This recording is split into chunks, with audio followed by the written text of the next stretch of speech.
Buenas tardes. Ok, probando audio. Muy bien. Buenas tardes, se escucha bien. Ok. Entonces,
Muy bien, buenas tardes a todos y todos. A nombre del CITA Puebla y de su directora, la maestra María Angélica Hernández Ávila, les damos la más cordial bienvenida a este webinario titulado Distribución y Gestión Energética en Estaciones de Carga de 2G, que estará a cargo de la doctora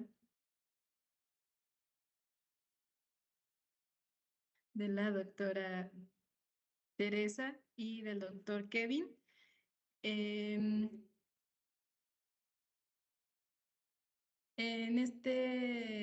esta ocasión les vamos a pedir a todos los asistentes que por favor mantengan su micrófono apagado y por favor al terminar la presentación de los ponentes les vamos a pedir que levanten la mano o bien pueden aperturar su micrófono y si pueden corroborar que les aparezca y tengan acceso al panel de preguntas y respuestas.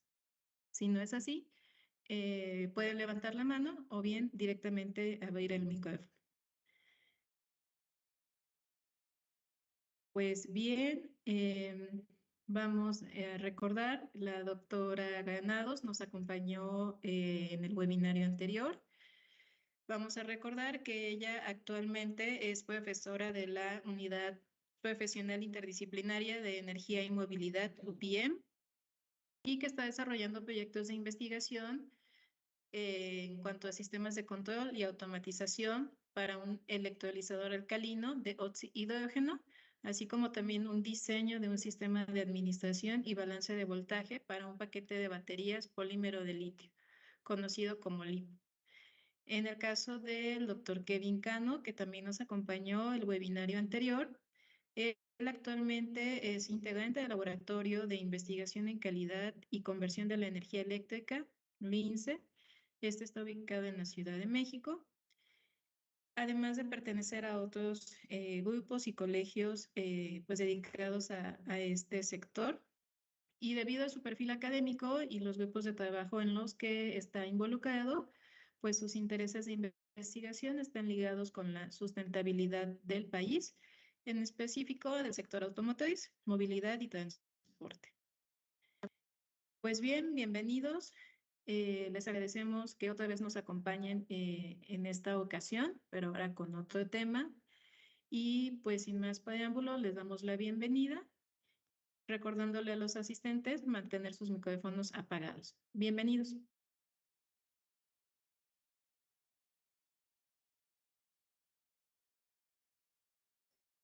muchas gracias. Voy a empezar. Muy bien, en esta ocasión vamos a hablar. ¿No se escucha? No sé. Ay, a ver si. ¿Ya? Ok. En esta ocasión vamos a hablar acerca de la distribución y gestión energética en estaciones de carga, específicamente en el B2G. Más adelante vamos a ir aclarando qué significa este término. ¿Cuál es el objetivo de esta presentación? Principalmente estudiar, analizar cómo son las infraestructuras de las estaciones de carga de forma interna. ¿Qué tiene que ver esto con los niveles y modos de carga? Recordemos que de acuerdo al nivel y el modo de carga es que va a ser la estación de carga, y también cómo se va a gestionar, cómo se va a distribuir esta energía en caso de tener más de una sola estación, tener más de un solo vehículo que se requiera cargar, y cuáles son los sistemas de protección que principalmente se usan. También vamos a ver un poco del análisis de sistemas autónomos y cuáles son esas técnicas de control y de seguridad que se implementan comúnmente en las estaciones. Entonces, nuestro contenido va a estar dividido de la siguiente forma. Introducción a la infraestructura de las estaciones de carga. Vamos a hablar acerca de los niveles y modos, la gestión en la red de carga, la distribución de energía y los sistemas autónomos. Entonces, recordemos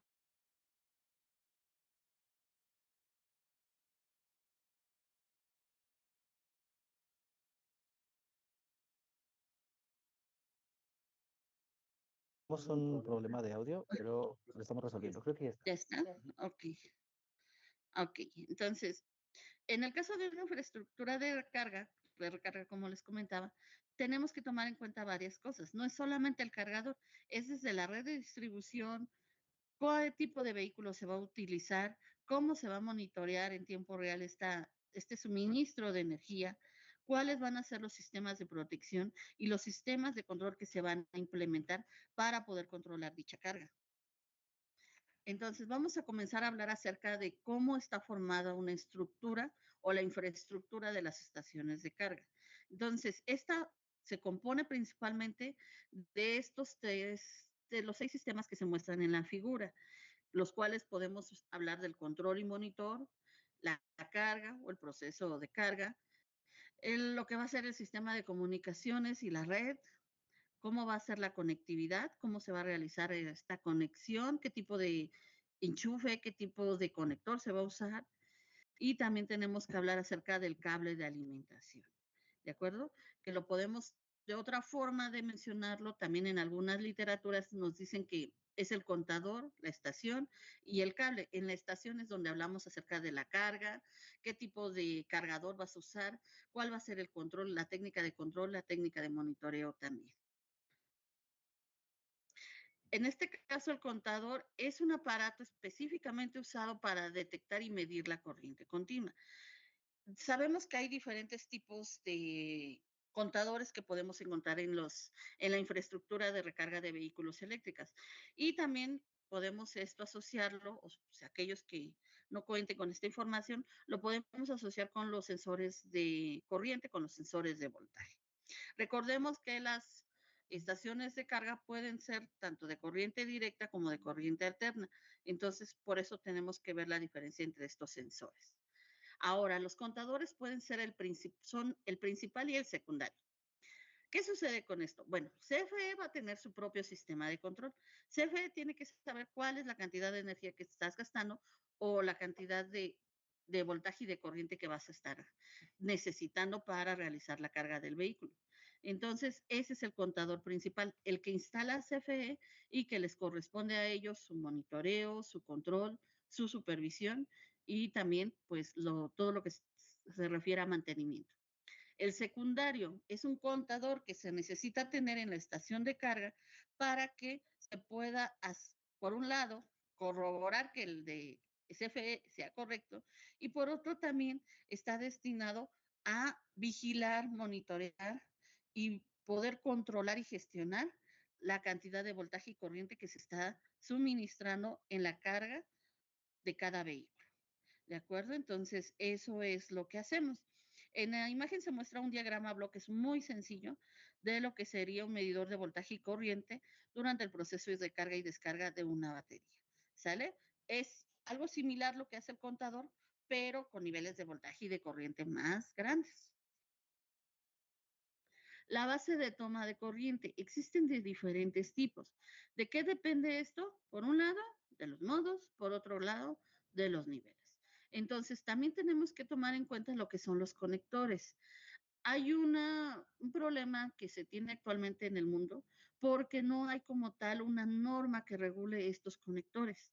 Es decir, Estados Unidos tiene su conector, Europa tiene su conector y China tiene su conector. ¿Qué es lo que se hace en México? ¿Qué es lo que ustedes si ustedes van a querer recargar su vehículo, pues tienen que buscar o la estación de carga que corresponda con su vehículo o les dan lo que son adaptadores. Estos adaptadores están hechos para que se ajusten y se acoplen a los diferentes tipos de conectores. Sin embargo, recordemos que al ser un adaptador y con los niveles de potencia que manejamos, pueden generarse problemas. ¿De acuerdo? Entonces, aquí en la imagen se muestra lo que son los diferentes tipos que tenemos de conectores, ¿de acuerdo? Igual, más adelante vamos a ir hablando de ellos. También, si estamos en AC, en DC, ¿qué niveles de potencia vamos a usar? Esto tiene que ver con nuestros cables. El cargador, que es el sistema encargado de procesar la energía. Como les comentaba, tenemos que pueden ser cargadores de corriente alterna y cargadores de corriente directa, pero no se limita solamente a eso. También tenemos que decir si el cargador va a estar integrado en la estación de carga o en la infraestructura o si el cargador está en el vehículo y entonces hay que acercarnos al vehículo, conectarnos al vehículo para que éste realice la carga. Son dos sistemas diferentes, uno es onboard, el otro es offboard, pero hace referencia a esto. ¿De acuerdo? Entonces, ¿dónde está el cargador? ¿En la estructura o en el vehículo? Cada uno tiene sus ventajas, cada uno tiene sus desventajas. Principal desventaja de que esté arriba del vehículo, pues el peso. ¿Sale? Desde ahí comenzamos a tener ese problema. Pero, bueno, son las dos posibilidades que se tienen. Ahora, estos cargadores estos cargadores pueden ser de corriente directa, pueden ser de corriente alterna, corriente directa, más corriente directa a corriente directa. Ahora, ¿cómo se clasifican los sistemas de carga? Bueno, tenemos diferentes formas de clasificarlos. De acuerdo a lo que hemos estado platicando, podemos ver que depende, por un lado, del tipo de energía, si es de AC o es de DC. ¿En dónde va a estar el cargador? ¿En el vehículo o en la estación de carga? O incluso en algunos casos que se está trabajando, si va a ser inalámbrico. ¿Cuál es el medio de transferencia? El conductor es la forma más rápida. Si lo usamos, lo que es el wireless, es una forma más lenta, sin embargo, se está trabajando en este tipo de conexión también. Y por último, tenemos la dirección de flujo. Actualmente ya lo que se está buscando con el B2G es precisamente que se haya una dirección de flujo de energía bidireccional, que no solamente el suministro o la estación de carga genere energía hacia las baterías, sino que en algún determinado punto en una casa la carga del vehículo o cuando ya se exceda esa carga, el vehículo pueda retribuir o pueda regresar esa energía hacia la casa o hacia, pues sí, hacia la estación de carga. ¿Sale? Entonces, ¿qué topologías de cargadores podemos encontrar? Anteriormente, durante algunas, creo que en la primera plática que se dio, se habló un poquito sobre los convertidores. Entonces, estas son algunas de las topologías que podemos encontrar, desde convertidores resonantes, rectificadores, basados en diodos, en transistores, en SCR, rectificadores con fuentes de corriente, ¿de acuerdo? Entonces, son todas las posibilidades que podemos tener de cargadores que se pueden usar. Volvemos a lo mismo, si son de tipo AC, si son de tipo DC, si es de nivel 1, de nivel 2, de modos. ¿Qué es lo que vamos a ver aquí? En los niveles y modos de carga vamos a checar que los niveles de carga se refieren principalmente a los niveles de potencia. Y en base a los niveles de potencia es que vienen los tipos de cargadores. Los modos, ¿a qué se refieren? Bueno, de acuerdo a la norma, porque todo esto recuerden que está normalizado. Algunas cosas sí, otras no, pero esta sí. Nos dice que la norma nos dice que hay 4 modos de carga. ¿De acuerdo con qué puntos?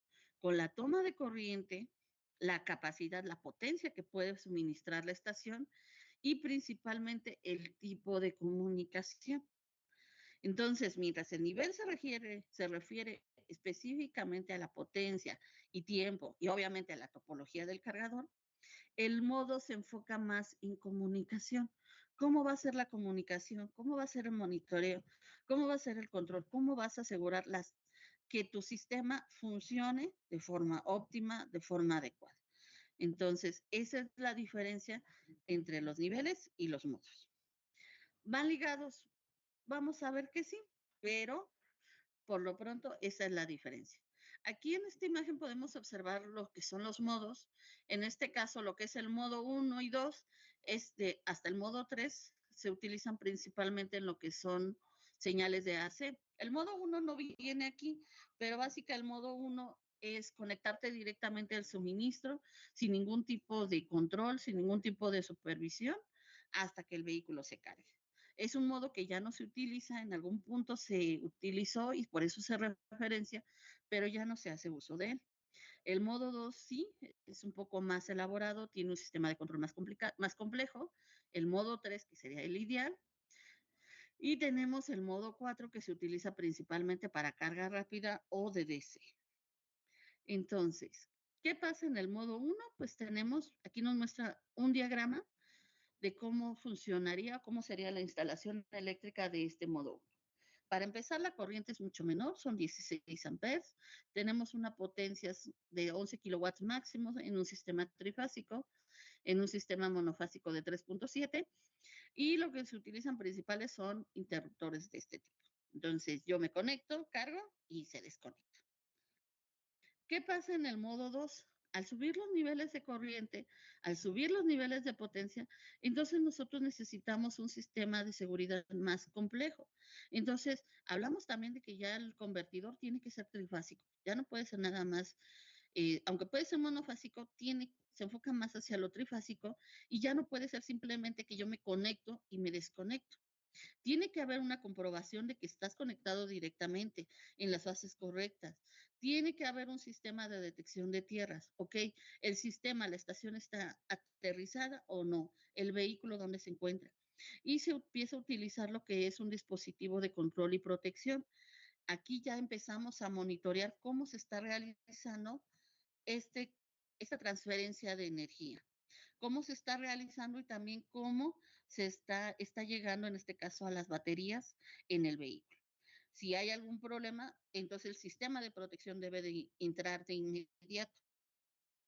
En el caso del modo 3, tenemos circuitos de alimentación y toma de a tierra, pues que ya involucran corrientes y potencias mayores. Entonces, este utiliza el sistema SAFE, que es un sistema de alimentación del vehículo eléctrico, o WALVAX, en el cual igual volvemos a lo mismo. El sistema de protección aumenta.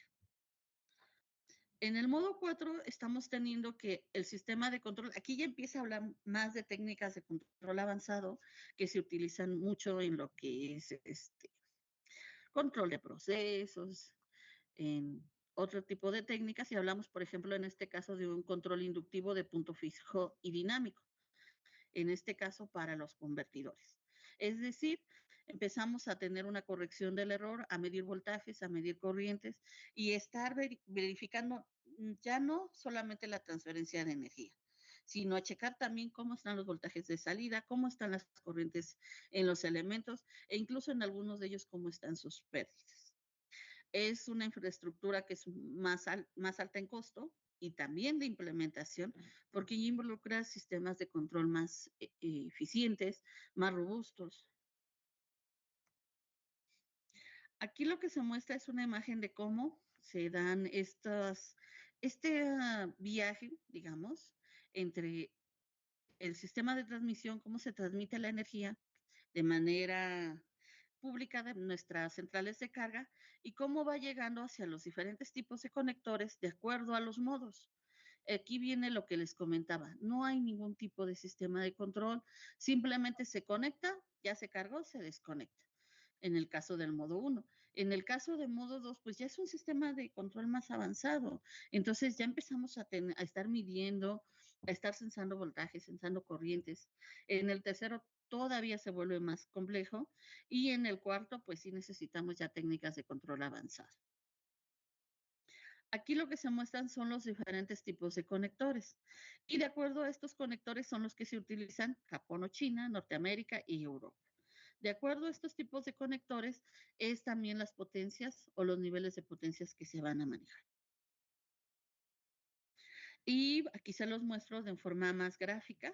El SUDCO, el SAJ1772, Mengnex, Skymen, Chademo y COM. Ahora, ¿qué pasa con los niveles de carga? ¿Sale? Hasta ahí fuimos hablando de los modos, vimos que se relacionan con la comunicación, con el cable, con el conector. ¿Cómo va a ser este sistema de control, de monitoreo? ¿Qué pasa en los niveles de carga? Pues aquí lo que hablamos es, por un lado, de los tiempos y de las potencias. Un nivel 1 es de AC, el tiempo de carga obviamente se va a tardar mucho. También el tiempo en el que el vehículo va a poder, pues, tener esa carga. Y el nivel es hasta 1.9 kilowatts. Es decir, es para niveles de carga, niveles de potencia baja. En el caso del nivel 2, seguimos con AC, pero entonces aquí ya tenemos corrientes y potencias más altas. En el caso del nivel 3, tenemos la carga rápida, que es a través de convertidores de directa a directa, donde tenemos que se alcanzan potencias hasta de 50 kilowatts o incluso mayores. Entonces, de acuerdo a los tipos de estaciones de cargas, a sus niveles, nosotros también podemos ver en dónde o ver cómo se relaciona esto con la ubicación del cargador, cuál es el uso que más se recomienda, qué tipo de conexión eléctrica es la que se busca y cuánto tiempo se va a tardar en realizarse la carga. ¿De acuerdo? En el caso del nivel 1, podemos ver que va a tardar más tiempo, es una potencia menor. Generalmente se recomienda en una casa, es un enchufle normal y pues lo normal es que sea de una fase. Mientras que en el nivel 2, el nivel 3, en especial el nivel 3 que ya es de carga rápida, la potencia se incrementa súper bastante, se incrementa mucho más, mientras y los tiempos de carga pues se disminuyen. Estas generalmente se encuentran en centros comerciales, carreteras o en otros lugares más donde se puede tener un mayor acceso a ellas. Y generalmente son de 3 fases o por. En el siguiente punto que vamos a tratar es la gestión de la red. Ok, yo ya tengo identificados que voy a obtener o que voy a tener 2, 3 estaciones de carga de nivel 2, de nivel 3, con un modo 2, modo 3, modo 4. Ok, ¿y cómo se va a realizar la gestión, la distribución de la energía en esas estaciones con respecto a las subestaciones que tenemos, a las casas? ¿Cómo se va a realizar esa distribución? ¿Cuál es el modelo que se va a usar? Entonces, para esto lo que se utiliza son las microredes. Supongo que algunos de ustedes ya tienen conocimientos, pero si no, aquellos que no las conocen, nosotros estamos en una macrored.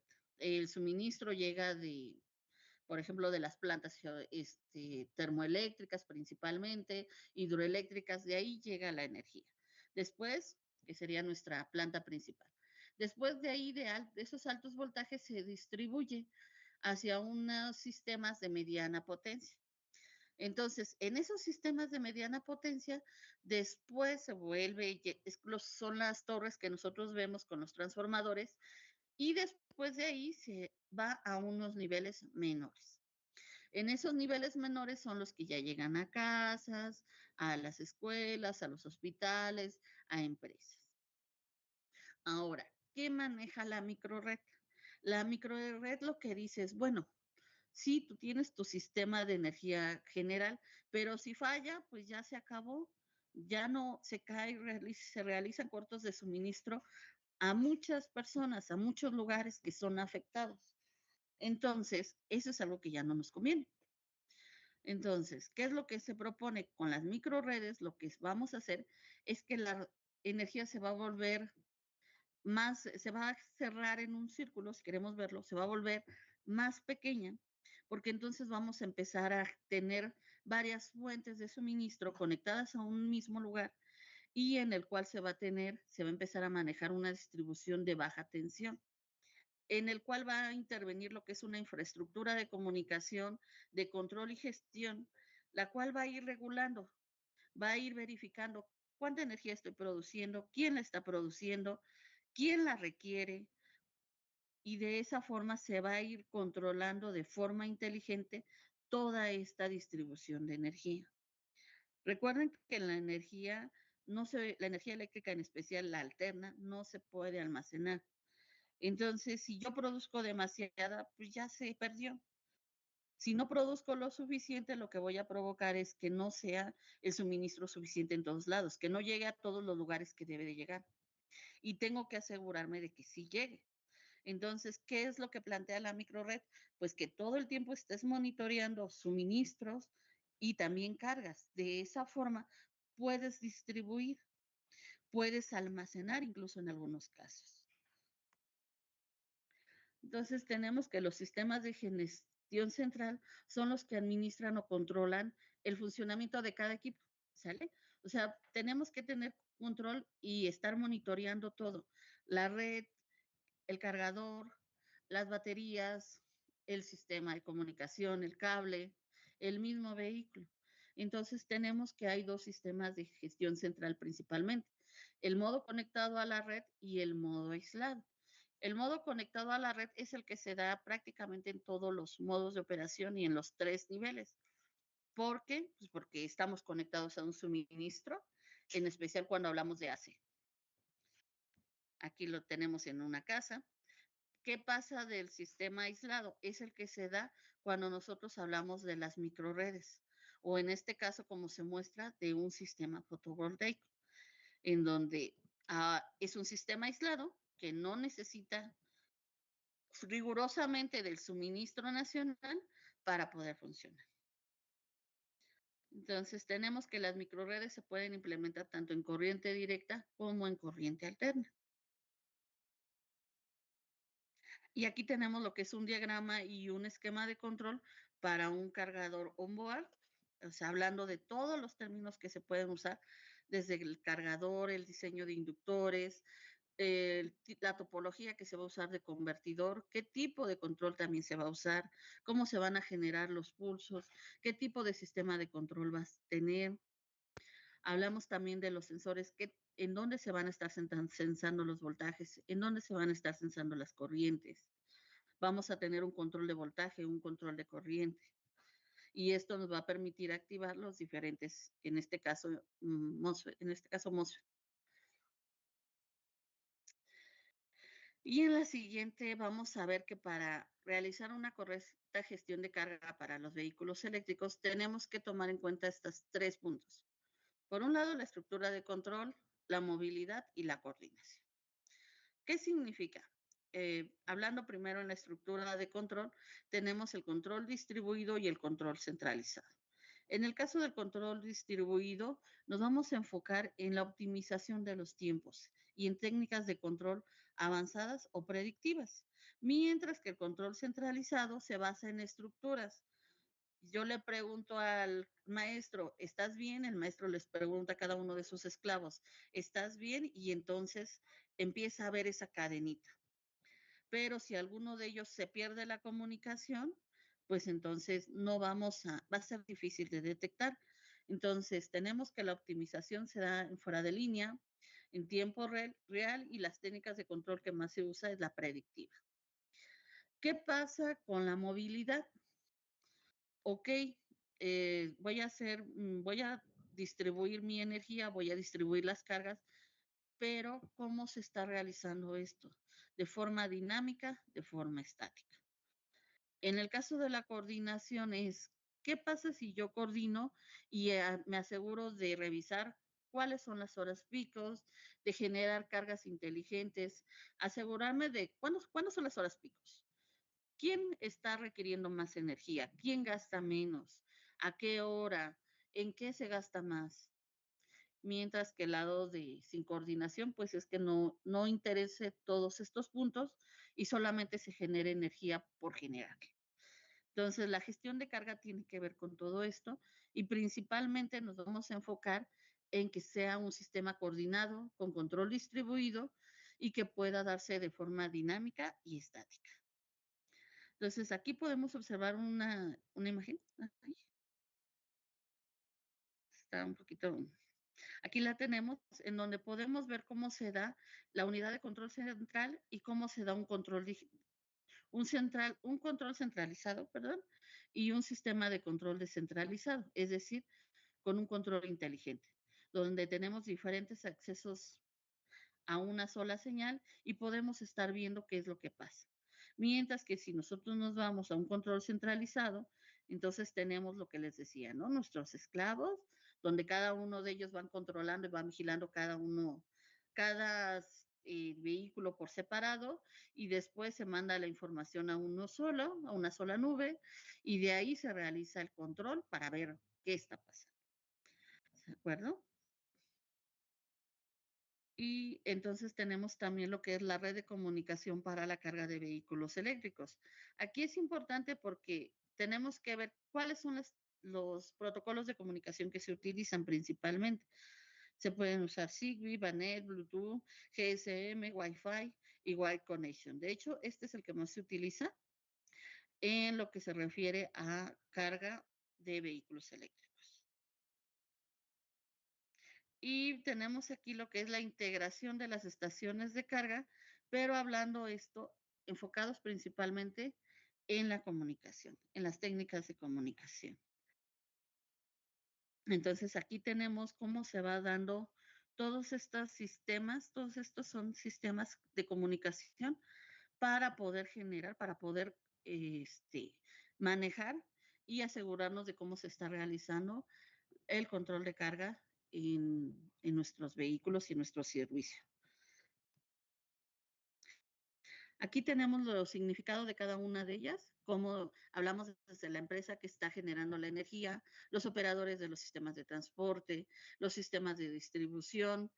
Esta imagen está basada en lo que es en Londres. En México, por ejemplo, no tenemos, pero sería el equivalente a la Escuela de Economía de Londres, sería una escuela que se encargue de toda esta parte de los negocios energéticos. Y tenemos el EV Aggregator, que es el responsable de gestionar la carga y mantener un buen funcionamiento. En nuestro caso, tendríamos que hablar del SENACE, ¿no? Y de CFE, que es lo que se muestra aquí abajo. En el caso de México, esto es lo que tendríamos que mencionar. ¿Sale? Sería su contraparte. Profesor, ¿quieres continuar?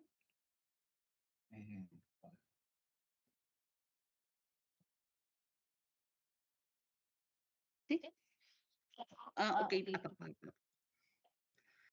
es que... Si quieres tú preséntalo.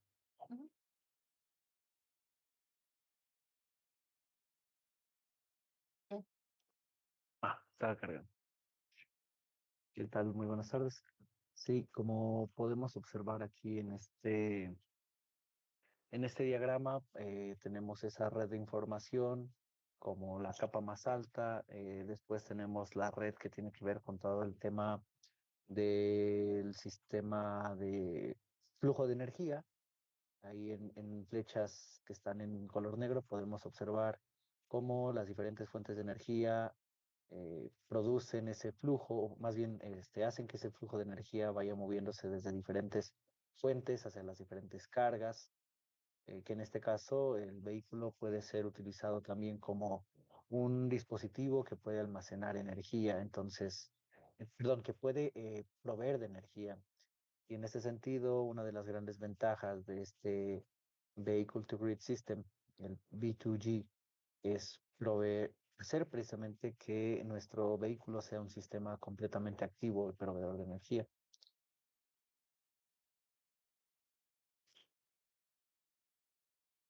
Bueno, entonces, diferentes tipos de energía y como comentaba la doctora Teresa, el hecho de poder tener sistemas eléctricos de generación distribuida, pues haría que, como también lo comentábamos en la reunión pasada, en el webinar pasado, nuestro sistema pudiera de alguna forma hacer frente a estas grandes demandas de energía que pudieran estar presentes una vez que tengamos un mayor número de vehículos eléctricos o de sistemas eléctricos también presentes en las calles.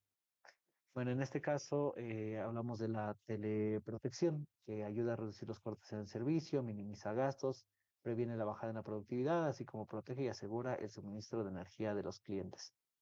Una de las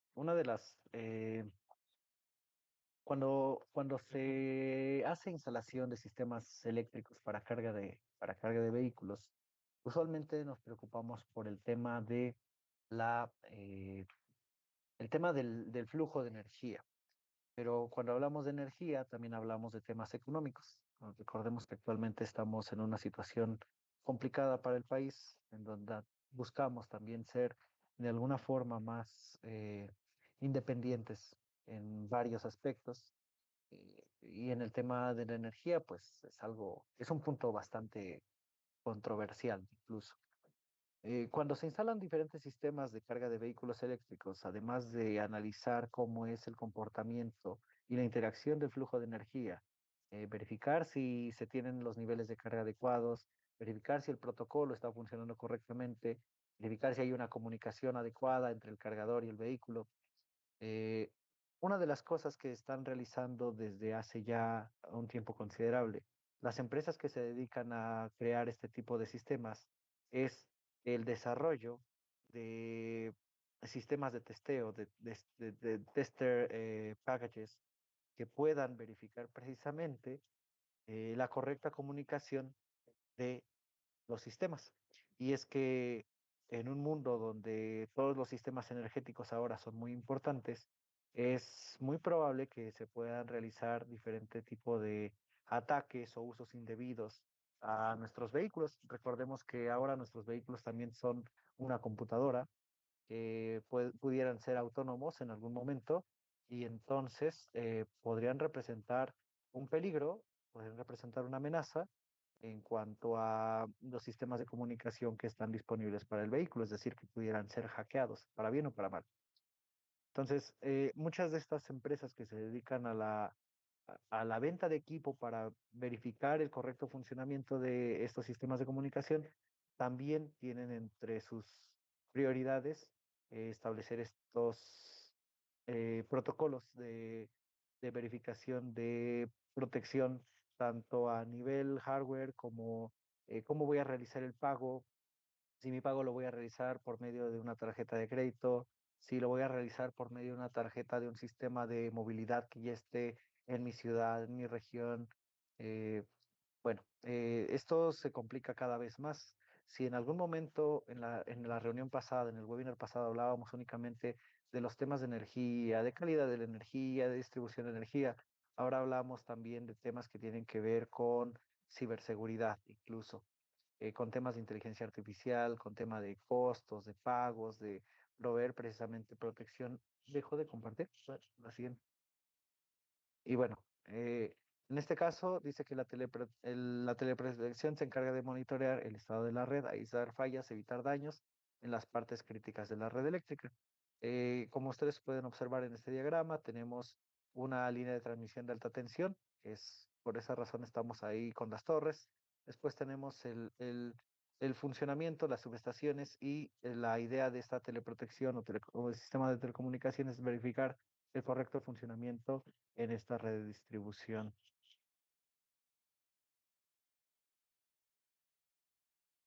Bueno, entonces, ¿qué es la teleprotección? Se dice que la teleprotección actúa como esta interfaz física entre la infraestructura y los relés de protección.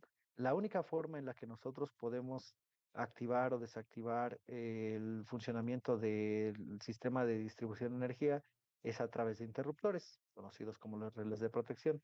Entonces, en este caso, tenemos, como se menciona aquí, dos diferentes capas y la parte física es la que involucra directamente estos switches. Cuando ocurre una falla, el sistema de protección enciende estos disyuntores para evitar que la falla se propague por toda la red. En caso de que haya una interrupción, esta ayuda a reiniciar el suministro a la parte de la red que no está fallida. Es decir, eh, en el caso de sistemas como los de la distribución de energía, que tienen también sistemas de generación distribuida, procuramos garantizar diferentes fuentes de energía a un mismo punto, a una misma carga. ¿Y cuáles son los fallos habituales? Bueno, los eventos naturales. Recordemos que México, al tener una gran diversidad geográfica, también está expuesto a diferentes cambios en el ambiente y diferentes eventos que pueden afectar el correcto funcionamiento del transporte y distribución de energía. Incidentes físicos, por ejemplo, aquí en la Ciudad de México, igual tenemos, sobre todo los fines de semana, en las principales ciudades. Bueno, creo que en todos los lugares los fines de semana tenemos muchas veces conductores imprudentes que pueden causar daños a la infraestructura de distribución y transporte de energía. Los fallos del equipo, igualmente, por alguna razón, aquí interviene mucho el tema de calidad de la energía. Si por algún motivo no se está garantizando el cumplimiento de ciertas normas que tengan que ver con la distribución o transporte de energía, lo más seguro es que alguno de los equipos de la capa inferior que mencionábamos hace rato se pudiera dañar. Y entonces, pues, si alguno de estas normas no se cumplen, lo más seguro también es que haya al menos mal funcionamiento de los equipos. Y como podemos observar en este diagrama, eh, tenemos, por ejemplo, en el lado izquierdo, lo vamos a revisar así, en el lado izquierdo tenemos dos sistemas que tienen una tensión, la misma tensión y una forma de onda de corriente completamente diferente. De hecho, una de las formas de onda que se presentan ahí, la que está a la derecha, es una forma de onda que revisamos precisamente en el webinario pasado. Se debe a una carga que usualmente es un motor trifásico y genera esa forma de onda de corriente.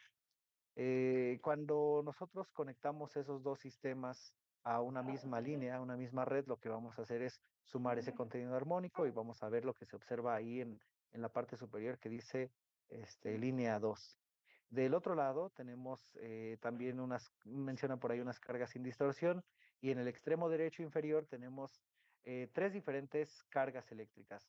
Las primeras dos, del lado izquierdo hacia la derecha, están compuestas por tiristores, es decir, sistemas de conversión de la energía. Ahí también se observa cómo una carga monofásica está siendo distorsionada, en el otro caso es una carga trifásica, y al final se está induciendo una gran cantidad de distorsión armónica también debido a un sistema de almacenamiento, es decir, hay un rectificador en esa carga. La suma de todos esos componentes lo que hará es distorsionar al sistema de red, a la red principal de distribución o de transporte. Por tal motivo, se pudiera entonces controlar qué red está conectada o qué sistema está conectado o desconectarlo dependiendo del buen o mal funcionamiento del sistema en general.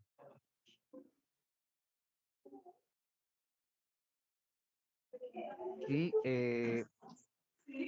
¿cuál es ahora respecto a los sistemas autónomos de control y seguridad? Bueno, aquí nos podrían ayudar, por favor, silenciar. Sí, ya está. Dice, el control de acceso es una técnica de seguridad que regula quién o qué puede ver o utilizar los recursos de un entorno físico e informático. Y en este sentido, vamos a distinguir que hay dos tipos de control de acceso, uno físico y el otro lógico.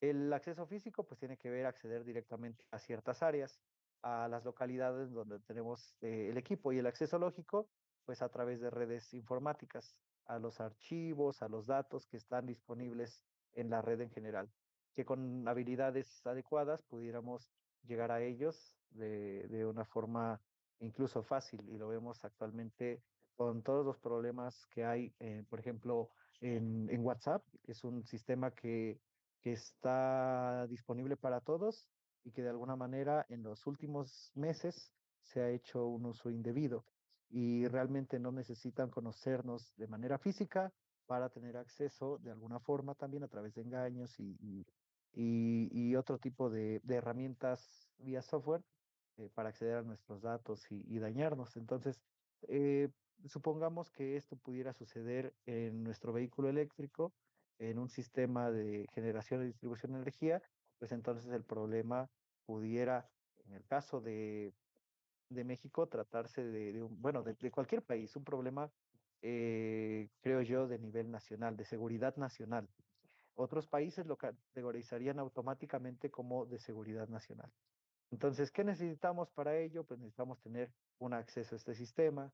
En el caso de la parte física, pues tal vez pasar por algún gabinete, que tengamos que acceder por una puerta, unos torniquetes, que haya alguien de seguridad, presentar una identificación, a lo mejor una vestimenta, a lo mejor cierto QR, algún código de barras que nos puede identificar también. Posteriormente, un sistema de panel de control y el último caso, la última capa, que sería la informática, la del servidor, la de los datos. Bueno, pues aquí tenemos otros ejemplos de cómo sería el acceso para acceder a cada uno de estos lugares. Posteriormente tendríamos la credencialización, lo que es mostrar algo que nos identifique como la persona que se supone que somos o de la cual estamos a cargo del de nuestro sistema. Entonces, tendríamos también que tener un sistema de lectura, de identificación de esos datos.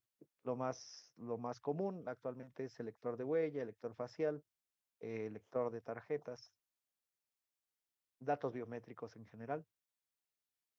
Y bueno, en este caso ya al final los paneles de acceso. Si una vez que nos hemos identificado, los paneles de acceso tienen las señales que necesitan para que nos permitan el acceso o no a través de bueno, aquí ya se muestra completamente todo ese acceso. Podemos ver lo que son las diferentes formas de identificarnos, los accesos. Finalmente, todos esos accesos nos llevan a un sistema de control que se va a encargar de la lectura y de la toma de decisiones para poder acceder al sistema, a un sistema a nivel lógico o a nivel físico.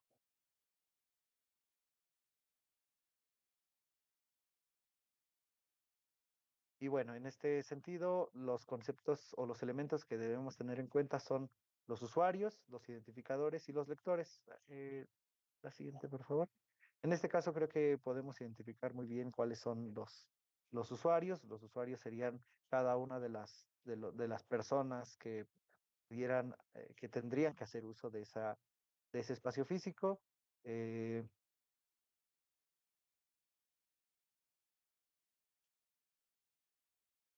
que tendrían que acceder a través de sus puertas y entonces en el caso creo que, ajá,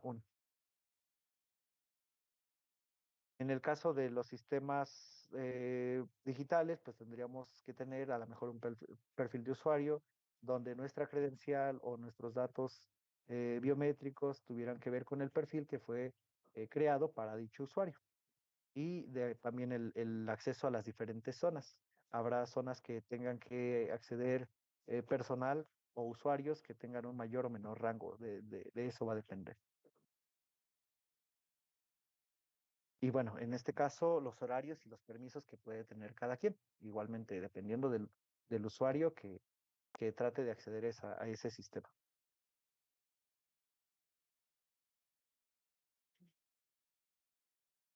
Y bueno, entonces, como ya mencionamos aquí, existen diferentes tecnologías de identificación. Podrían ser también teclado, proximidad, datos biométricos por Bluetooth o por sistemas de radiofrecuencia con algún otro dispositivo que tengamos a la mano para poder identificarnos.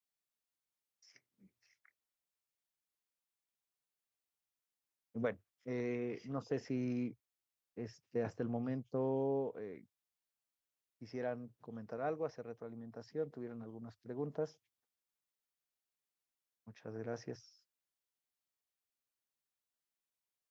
Bueno, pues le solicitamos a todos los asistentes si tienen alguna duda, algún comentario para los doctores, se los vamos a agradecer.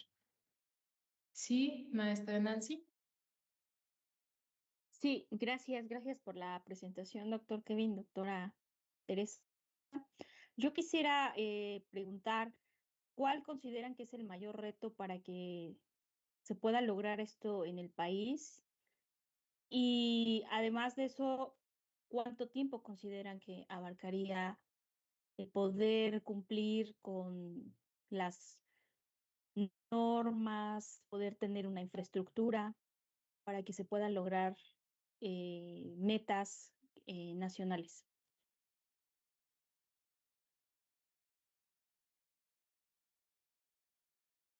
Lo cierto es que podríamos empezar desde el nivel físico que tiene que ver con, por ejemplo, los sistemas de carga. Actualmente, en muchos países, sobre todo aquellos que tienen ya algunos tratados o tienen uniones, voy a ser muy claro, la Unión Europea o Estados Unidos, cuando ellos tienen unas políticas de en cuanto a permitir o no acceder a ciertas tecnologías que se deben de cumplir y son bastante rigurosas. México, para bien o para mal, no está siguiendo, no tiene precisamente un control sobre, para empezar, el tipo de conectores, los niveles de carga necesarios.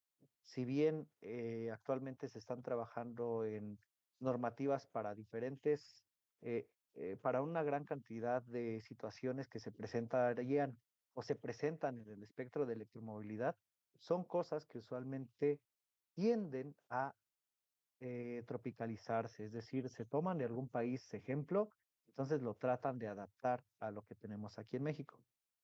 Eh, uno de los grandes retos para poder realizar este tipo de normativas es poder transmitir la información de forma correcta entre el personal que conoce todos los detalles técnicos, con, con aquellas personas que están encargadas de crear estas políticas públicas, esta normalización, esta normativa, con la forma en la que se puede legislar cada una de las decisiones. Yo recuerdo una frase que me comentaba no hace mucho una doctora, me decía, tu función como experto en la parte técnica es poder proveer de los datos lo más claro posible a aquellas personas que se encarguen y estén arriba tomando las decisiones. Entonces, creo yo que respondiendo ahora sí a la pregunta, una de las cosas que debe de hacer México primero es establecer normas. Si no hay normas, no hay reglas claras para el desarrollo de la infraestructura o la adopción de nuevas tecnologías. Una vez que tenemos normas, entonces todos los jugadores en el área de electromovilidad van a saber cuáles son sus límites y, eh, y eso sería la base para el desarrollo tecnológico. Si alguno de estos entes, si alguno de estos jugadores no está de acuerdo y tiene una gran influencia en las personas que toman las decisiones, es ahí donde nosotros empezamos a tener problemas. Y estoy seguro que actualmente hay ese tipo de presiones para que de una o de otra forma la normativa que se realice beneficie a algunos. Lo voy a decir así. No sé si eso ayuda a responder. No sé si el doctora Tele quisiera agregar algo.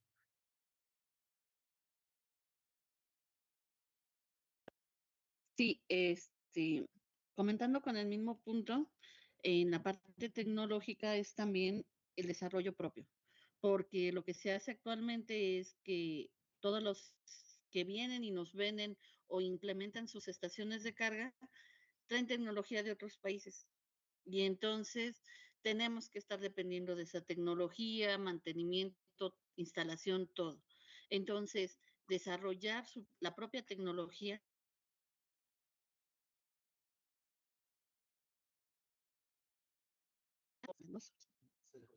A ver, ya sé. Ya. ¿Ya? Entonces es también importante el que podamos desarrollar nuestra Gracias. propia tecnología. Muchas gracias. Agustín Guzmán comenta, excelente presentación.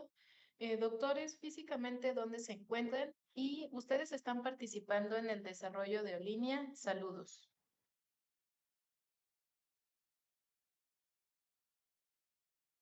Hola, ¿qué tal? Nosotros, la doctora Teresa y su servidor, nos encontramos en la Unidad Profesional Interdisciplinaria de Energía y Movilidad, la conocida como UPM, del Instituto Politécnico Nacional en Zacatenco, en la Ciudad de México.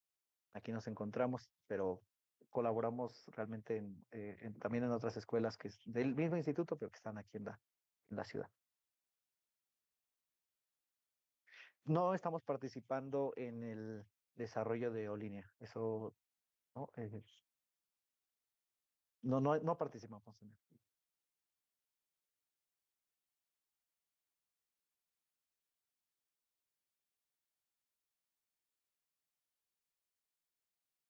Sí, creo que me quedé Ok, menciona Vania, gracias por la presentación.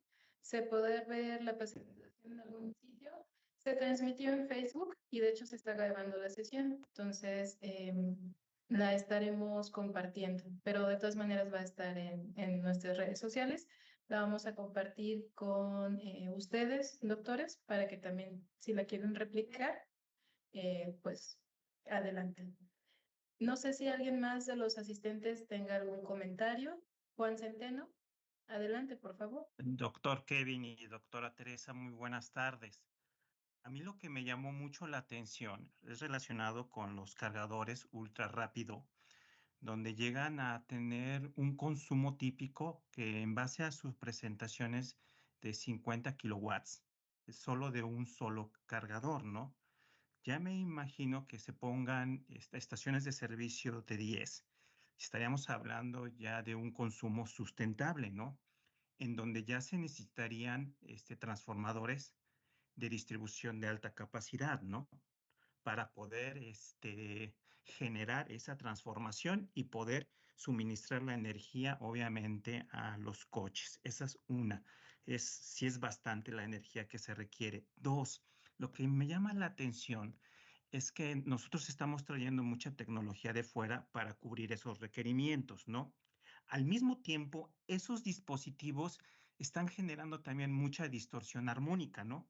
Porque al final son controles que se están generando y a mí lo que me llama la atención, si nosotros ya tenemos alguna valoración de qué tanta distorsión se están generando sobre la misma línea y cómo nosotros podemos generar esa compensación, ¿no? Sobre esa misma distorsión, ¿no? Porque al final todo eso, aunque uno no lo quiera generar, genera muchos problemas, tanto en las líneas de distribución como en las líneas de comunicación. Entonces, sí ya estamos hablando de que se está generando sin querer diferentes factores en donde sí podemos tener varios puntos de análisis y que se tienen, como dicen, que determinar cómo se va a atacar ese problema. Bueno, ese sería mi comentario, doctores.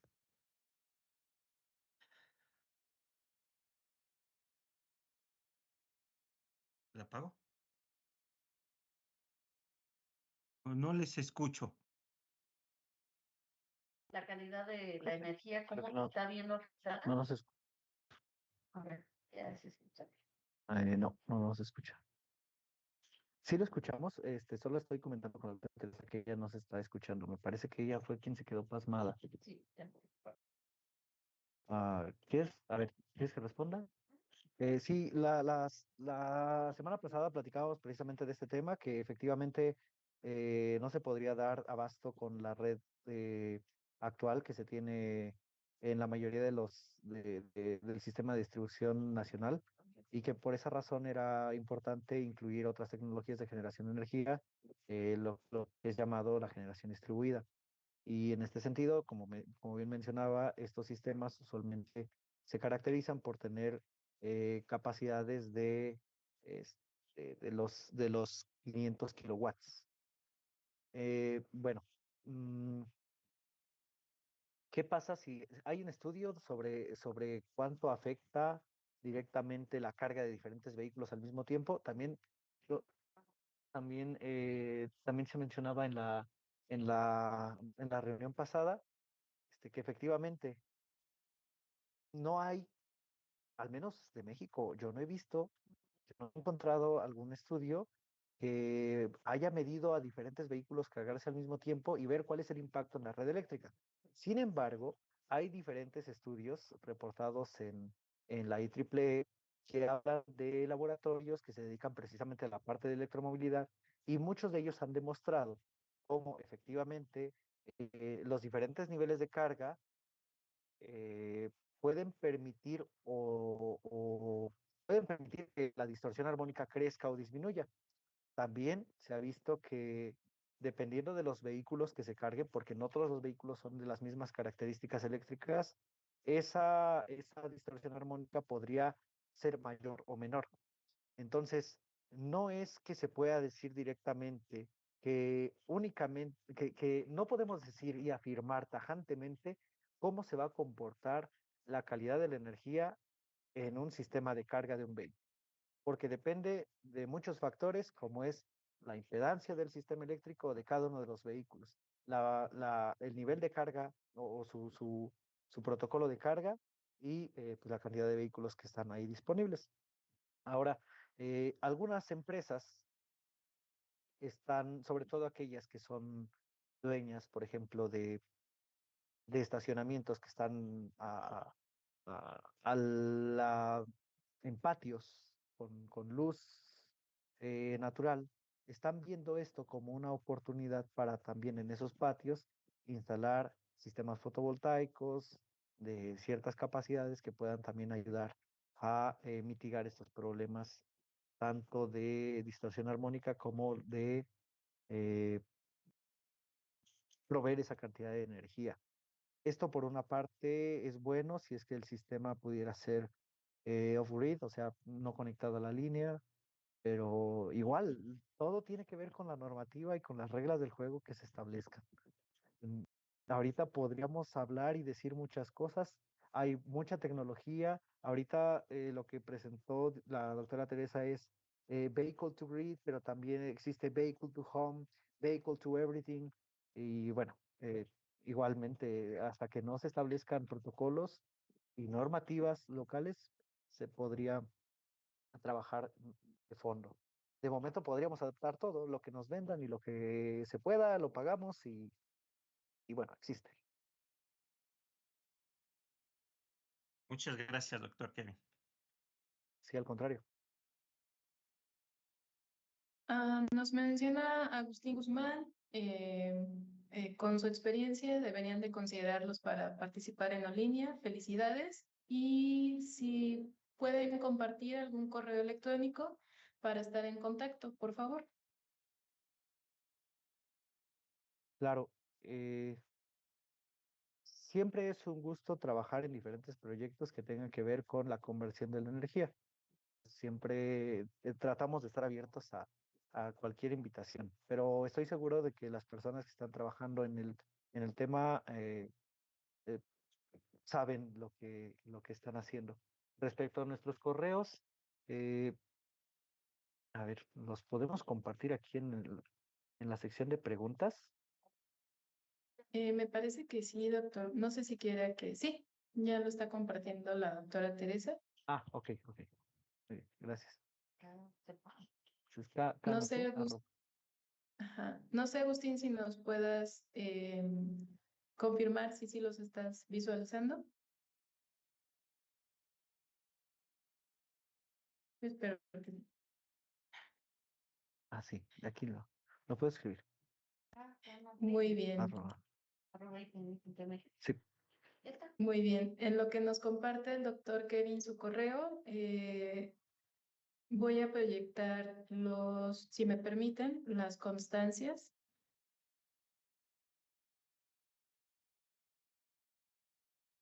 Agradeciéndoles de nueva cuenta, doctor Kevin, doctora Teresa, pues aceptar apoyarnos con estos webinarios, todos muy interesantes. Les agradecemos infinitamente que nos hayan apoyado en esto. El Instituto Politécnico Nacional, a través del Centro de Innovación e Integración de Tecnologías Avanzadas Unidad Puebla,